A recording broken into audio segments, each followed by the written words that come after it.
Kesa na-amendahan yung constitution, sorry, yung batas, ang gawin nyo, yung pag-i-implement, ayusin nyo.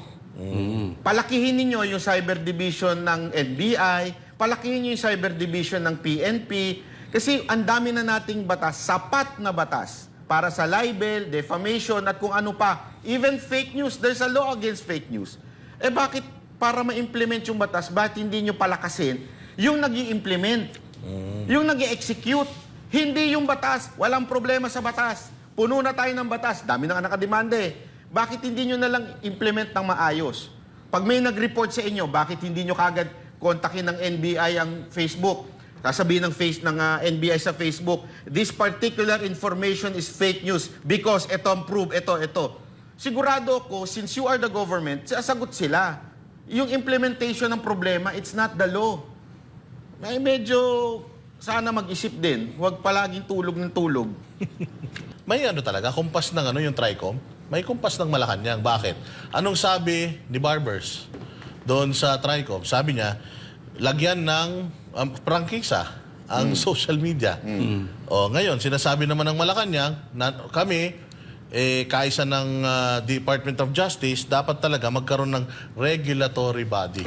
So talagang gusto nila makontrol yung social media. Alam mo, istorya niyan. Kasi istorya niyan, nagsimula yan yung sa paulit-ulit nilang lingwahe yung MTRCB. Na bakit daw sa TV merong MTRCB nagre-regulate. Nakalimutan ba nila kung bakit tinayo ang MTRCB? Aralin nyo sa kasaysayan ng Pilipinas kung bakit sinimula ng MTRCB ni Ferdinand Marcos Sr. Alam nyo kung bakit? Kwento ko lang sa inyo. Kasi nung panahon na yon, diktador si Marcos noon eh. Nung panahon na yon, pinipigilan ng mga news, kaya nga binili yung mga TV. Alam nyo kung paano nagkaroon ng protesta? Movies. Mga aktivista kasi yung mga ibang direktor, gumawa sila ng movies that would somehow stir up the minds of the people. Kaya nag-create ng MTRCB para i-regulate itong mga movies na lumalabas sa sinihan. Ibig sabihin, nandyan ho yan. Tingnan ninyo, kasi inaral ko po yan eh. Yung batas ng MTRCB, nung panahon na nag-MTRCB si Mocha, inaral ko po yan. Kinreate yan para pigilan, dapat ang mga programa ay nakakabuti sa pananaw sa gobyerno. Yan ang purpose ng MTRCB. Na pinagmamalaki nyo ngayon na nire-regulate ng MTRCB ang telebisyon. Sa totoo lang, senyalis ng diktador yan, yung MTRCB. I have nothing against MTRCB. Pero yun ang totoo. Pero yun talaga ang Ginawa totoo. siya for that purpose. That purpose. Ngayon, gusto nyong ma-regulate ang social media by having somehow an MTRCB SOCMED. Parang ganun ang gusto nyo. Alam mo, kung hindi rin naman kayong isang katerbang mga tanga dyan, ang social media ay merong sariling self-regulation. Ang Facebook, Meron. ang Google, Oo, ang YouTube. TikTok, lahat sila may community guidelines. Ibig sabihin ng community guidelines para sa mga tangang nanonood dyan na congressman, ibig sabihin yan, pag hindi mo sinunod yan, Take tegi down ka. ka. Oo. Buti pa nga sa MTRCB, sususpend ka lang eh. Buti pa sa MTRCB, wawarningan ka pa, kakausapin ka lang. Dito, automatic tegi yung account mo. Subukan mo magpakalat ng maling informasyon na nakaka-harm sa society. Sigurado tegi ka. Ang dami hong maititegi dyan. Kahit nga minsan, hindi na tama yung ginagawa. Na pagtitegi nila, natetegi pa rin eh. Kasi ganun kahigpit dyan. Ibig sabihin, there is a regulation. Ngayon, if you have a problem, hindi dapat yung account user. Dapat, ang pinupunan ninyo yung platform. O bakit hindi nyo pinatutupad yung regulation ng tama? Yun dapat yun. Kaya nga sana, gumamit naman kayo ng utak. Yung mga nakaupo dyan. Kasi may bago ngayon eh. Yung, ewan ko na, di ko napapangalanan tong isang parang sanggano na nasa Congress na sinabi talagang dapat daw magkaroon ng regulation. Walang alam talaga sa social media eh. Subukan mo kaya magloko sa social media. Subukan mo mag-post dyan ng hindi ano. Siguradong ban yan. Konting ano mo lang. May regulation po yan. Huwag po tayong bubububuhan. Actually, mas matindi pa ngayong regulations ng ano yung tawag dito, pag-filter ng SOCMED, lalo na sa Facebook. Kasi kung ang MTRCB, ano lang yan, human intervention yan eh. Human checking lang yan, yung review. Etong sa Facebook, meron ng AI, meron pang human. Dalawang klase ng ng filtering ito.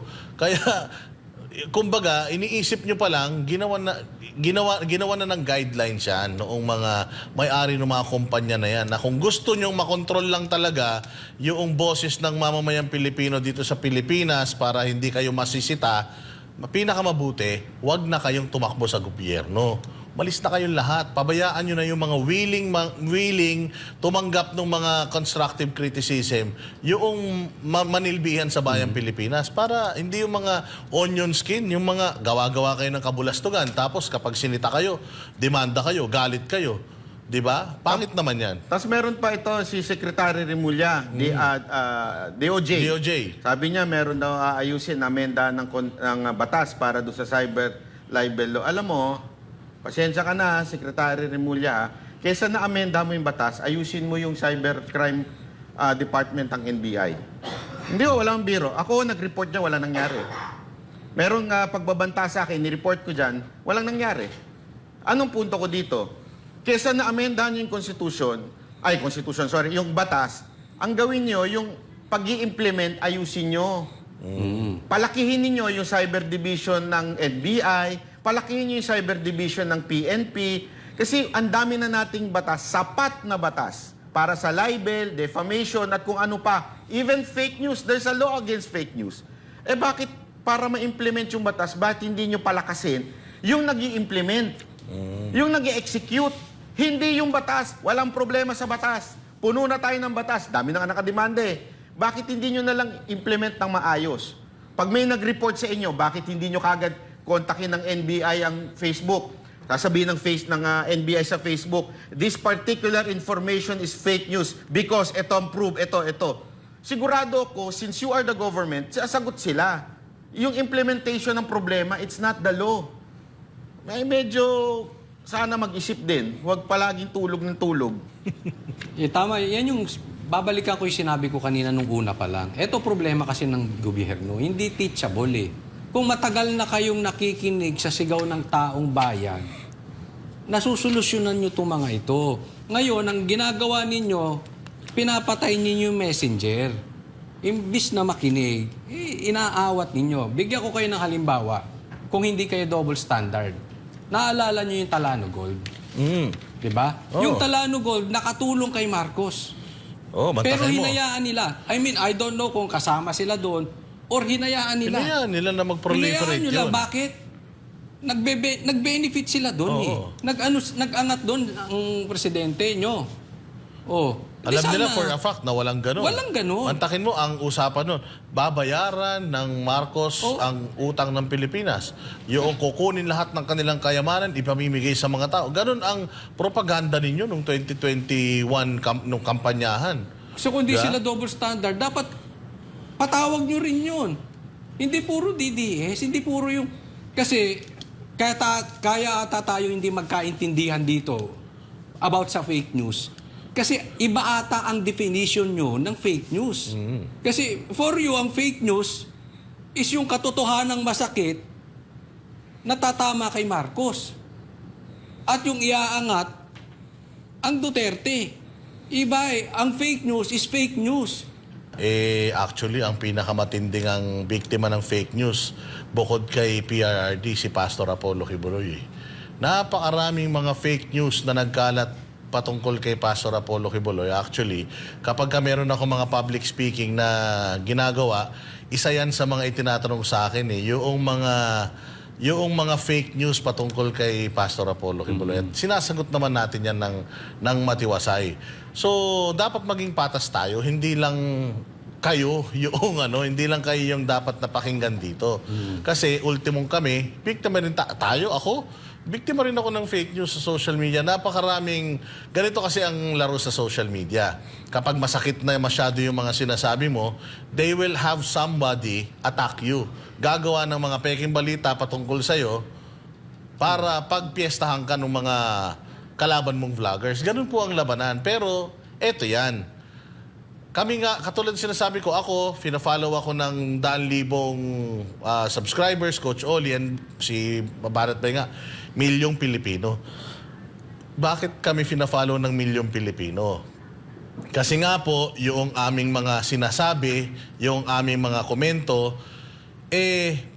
at experiences parehas nung nararamdasan noong mga nagfa-follow sa amin. Ganun lang po yun, plain and simple. Ganun din naman sa kanila. Marami din mga nagfa-follow doon sa kabilang kampo and feeling ng mga tao na yun, sila yung tama. Ano na lang yan. Kumbaga, subjective talaga yan.